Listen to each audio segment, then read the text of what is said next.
গণসংযোগকালে গুলিবিদ্ধ চট্টগ্রাম ৮ আসনের বিএনপি মনোনীত প্রার্থী এরশাদুল্লাহ। প্রতিবাদে কাল বিক্ষোভ, বিএনপি মহাসচিবের নিন্দা। ক্ষমতায় বসে ভোট পেছানোর পায়তারার অভিযোগ বিএনপির।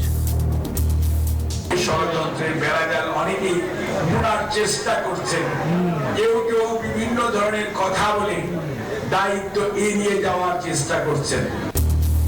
ফেব্রুয়ারিতে নির্বাচন না হলে বিশৃঙ্খলার শঙ্কা জামাত।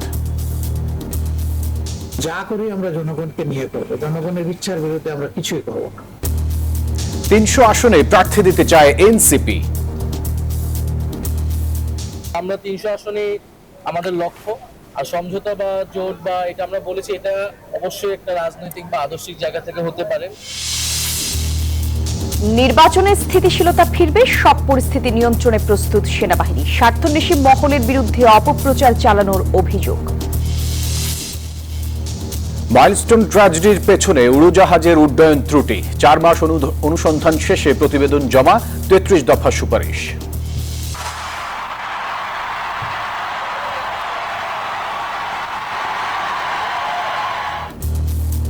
ট্রাম্পের চোখ রাঙানি ব্যর্থ, প্রথম মুসলিম মেয়র পেল নিউ ইয়র্ক সিটি।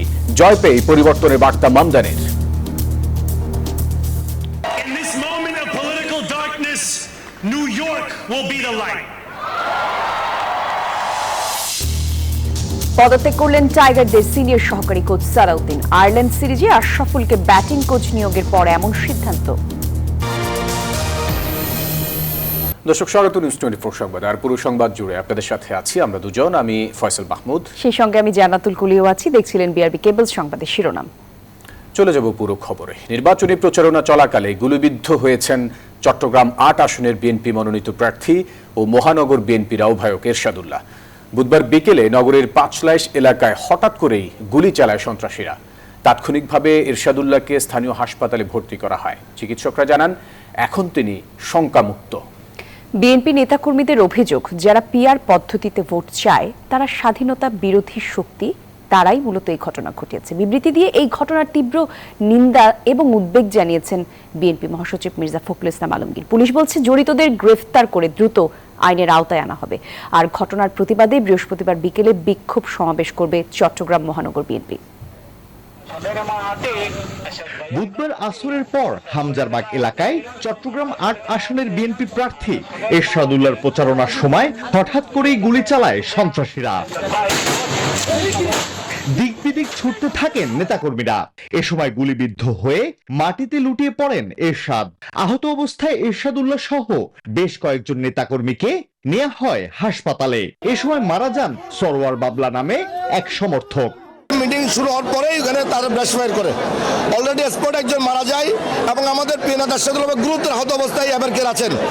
আমরা এই হামলা তীব্র নিন্দা জানাই। হামলার প্রতিবাদ ও সন্ত্রাসীদের গ্রেফতারের দাবিতে বিক্ষোভ করেন বিএনপি নেতাকর্মীরা। গণতন্ত্রের যারা শত্রু তারা এই ঘটনা ঘটিয়েছে, আমরা সেটাই মনে করি। যারা ৭১-এর শত্রু তারা আজকে বাংলাদেশের শত্রু। বিএনপিকে মোকাবেলা করার মতো ভোটের মাধ্যমে তাদের যে শক্তিটা নাই, এই কারণে তারা নির্বাচন বানচাল করার যে অপচেষ্টা সেটা বিভিন্ন কায়দায় তারা নিচ্ছে। আমরা পুরোপুরি কনফিডেন্স উনি সুস্থ হয়ে যাবেন আশা করছি। উনি আবার শিগগিরই ক্যাম্পেইনে আবার চলে আসবেন। দুর্বৃত্তদের দ্রুত গ্রেফতার ও ন্যায় বিচারের দাবি করেছেন নিহত সরওয়ারের পরিবার। আমাদের পরে এরশাদ ভাই আসছে, ওনার সাথে আমার ভাই সালাম দোয়া দিয়ে লিফলেট বিতরণ শুরু করছে দোকানে। করছে বলছে আমি জাইডমাটা সাজ্জাদের ভাই আছে, ৩ জন ছিল আর বাইক হচ্ছিল। পুলিশ জানায় হামলায় জড়িতদের গ্রেফতারে অভিযান চলছে। আমরা আমাদের কার্যক্রম আরো ইন্টেন্সিফাই করব এবং এই সন্ত্রাসীদেরকে আমরা অবশ্যই আইনের আওতায় নিয়ে আসব। বিএনপি প্রার্থীর গণসংযোগী হামলার ঘটনায় গভীর উদ্বেগ প্রকাশ করে তীব্র নিন্দা ও প্রতিবাদ জানিয়েছেন বিএনপির মহাসচিব Mirza Fakhrul Islam Alamgir. Desk report, news 24। ক্ষমতার চেয়ারে বসে নির্বাচন বিলম্ব করার পায়তারা চলছে। সব ষড়যন্ত্রের বেড়াজাল ছিন্ন করে ফেব্রুয়ারিতে নির্বাচন হবে, এসব কথা বলছেন বিএনপি নেতারা। বুধবার আলাদা অনুষ্ঠানে এসব কথা বলেন বিএনপির নেতারা। তারা বলেন সারা দেশে নেতাকর্মীদের উচ্ছ্বাসই প্রমাণ করে আগামী নির্বাচনে বিএনপির জয় সুনিশ্চিত। ঐতিহাসিক 7 নভেম্বর জাতীয় বিপ্লব ও সংহতি দিবস উপলক্ষে রাজধানীর ডিপ্লোমা ইঞ্জিনিয়ার্স ইনস্টিটিউশন মিলনায়তনে জাতীয়তাবাদী শ্রমিক দলের আলোচনা সভা, যেখানে শ্রমিক দল ও বিএনপি নেতারা বলেন 7 নভেম্বর ছিল বাংলাদেশের স্বাধীনতা ও সার্বভৌমত্ব রক্ষার দিন। সেদিন দেশের প্রয়োজনেই শহীদ জিয়া ক্ষমতার কেন্দ্রবিন্দুতে অধিষ্ঠিত হন। আদর্শিক ভিত্তি রচনা করেন। আলোচনায় অংশ নিয়ে বিএনপির স্থায়ী কমিটির সদস্য ডাক্তার এজেডএম জাহিদ হোসেন বলেন, শহীদ জিয়া খাদের কিনারা থেকে জাতিকে টেনে তুলেছিলেন। বলেন, দেশের চলমান সংকট নিরসনে যথাসময়ে নির্বাচনের বিকল্প নেই। আজকে যারা চেয়ারে বসে অথবা চেয়ারের বাইরে থেকে ক্ষমতার স্বাদ আস্বাদন করে মনে করছেন এটা আর একটু লম্বা করবেন, গণতন্ত্রকে প্রলম্বিত করার ষড়যন্ত্র এদেশের সাধারণ সংখ্যাগরিষ্ঠ মানুষ কোনো অবস্থাতেই গ্রহণ করবে না। বিএনপির স্থায়ী কমিটির সদস্য নজরুল ইসলাম খান বলেন, শহীদ জিয়ার প্রতিষ্ঠিত দল বিএনপি দেশে গণতন্ত্র প্রতিষ্ঠা করতে দৃঢ় প্রতিজ্ঞ। আগামী নির্বাচনে দলের প্রার্থীদের পক্ষে কাজ করতে নেতাকর্মীদের আহ্বান জানান তিনি।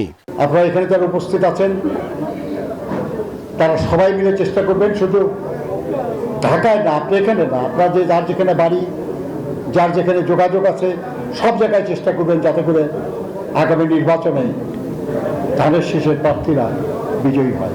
এদিকে মনোনয়ন পাওয়ার পর চট্টগ্রামে নেতাকর্মীদের সঙ্গে মতবিনিময় করেন বিএনপির স্থায়ী কমিটির সদস্য আমির খসরু মাহমুদ চৌধুরী। বলেন, নেতাকর্মীরা ঐক্যবদ্ধ থাকলে আগামী নির্বাচনে বিএনপির বিজয় সুনিশ্চিত। দেশনেত্রী বেগম জিয়ার প্রতি ভালোবাসা, জনাব তারেক রহমানের প্রতি ভালোবাসা, ধানের শীষের জোয়ার শুরু হয়েছে। এই জোয়ার কেউ রোধ করতে পারবে না। বাংলাদেশের স্বাধীন সার্বভৌম দেশ, জনগণের পক্ষে একটি শক্তি, গণতন্ত্রের পক্ষে শুরু থেকে শেষ পর্যন্ত, সেটা হচ্ছে ধানের শীষ। বিএনপির 31 দফার বার্তা ঘরে ঘরে পৌঁছে দিতে নেতাকর্মীদের আহ্বান জানান আমির খসরু। সাইফুল ইসলাম, নিউজ 24, ঢাকা। বাংলাদেশ জামায়াতে ইসলামী নির্বাচনে কোনো দলের সঙ্গে জোট করবে না জানিয়ে দিয়েছেন দলটির আমির ডাক্তার শফিকুর রহমান। দলটির সহকারী সেক্রেটারি জেনারেল হামিদুর রহমান আজাদ তিনি জানান, এনসিপি বা অন্য কোনো দলের সঙ্গে আসন ভাগাভাগির বিষয়ে কোনো আলোচনা হয়নি।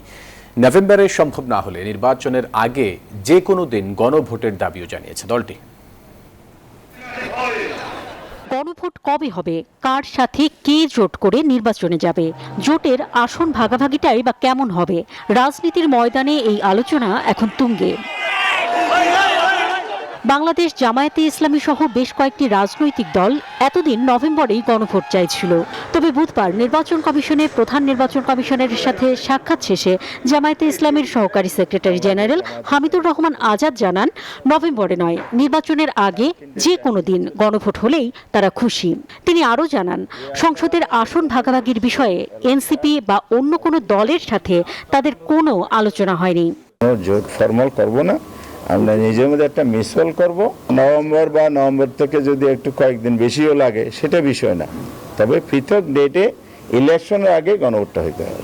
সিলেটে ওসমানী আন্তর্জাতিক বিমানবন্দরে জামায়াতে ইসলামীর আমির ডক্টর শফিকুর রহমান জানান, গণভোটের মাধ্যমে আদেশ জারি করলে জুলাই সনদ শক্তিশালী হবে। এছাড়াও তিনি জানান, ত্রয়োদশ জাতীয় সংসদ নির্বাচনে বাংলাদেশ জামায়াতে ইসলামী কোনো দলের সাথে জোট করবে না। আমরা সিদ্ধান্ত নেইনি এবং আমরা কোনো জোট করবো না, এটা আমাদের সিদ্ধান্ত। তাইলে কি করব? আমরা নির্বাচনী সমঝোতা করব। আমরা যে কথাটা বলেছি যে প্রত্যেকটি জায়গায় একটা বাক্স হবে, সেই নীতিতেই আমরা আগাচ্ছি। এবং শুধু ইসলামী দল না, এখানে ইসলামী দলের পাশাপাশি দেশপ্রেমিক প্রতিশ্রুতিশীল আরো যারা আছেন তারাও ইতিমধ্যে সংযুক্ত হচ্ছেন এবং আরো আপনারা দেখতে পাবেন সংযুক্ত হবে ইনশাআল্লাহ। তিনি আরো বলেন, ফেব্রুয়ারিতে নির্বাচন না হলে দেশে বিশৃঙ্খলা হতে পারে। যা করি আমরা জনগণকে নিয়ে করব, জনগণের ইচ্ছার বিরুদ্ধে আমরা কিছুই করব না। অন্তরা বিশ্বাস, নিউজ 24, ঢাকা। এবারে ZSRM এর সৌজন্যে নির্বাচনের পথে।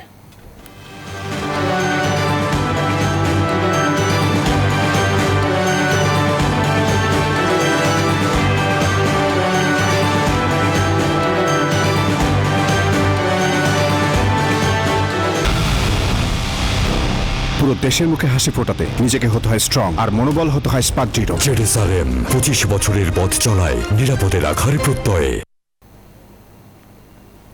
15 নভেম্বরের মধ্যে 300 আসনে প্রার্থী তালিকা প্রকাশ করবে এনসিপি।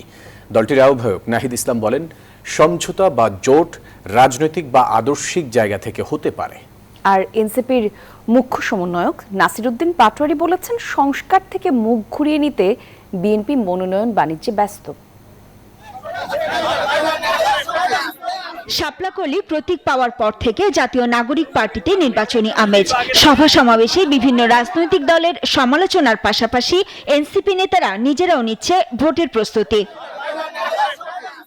বুধবার নারায়ণগঞ্জের গদুনাইলে সাংবাদিকদের প্রশ্নের জবাবে এনসিপির ভোটের প্রস্তুতির কথা জানান আহ্বায়ক নাহিদ ইসলাম।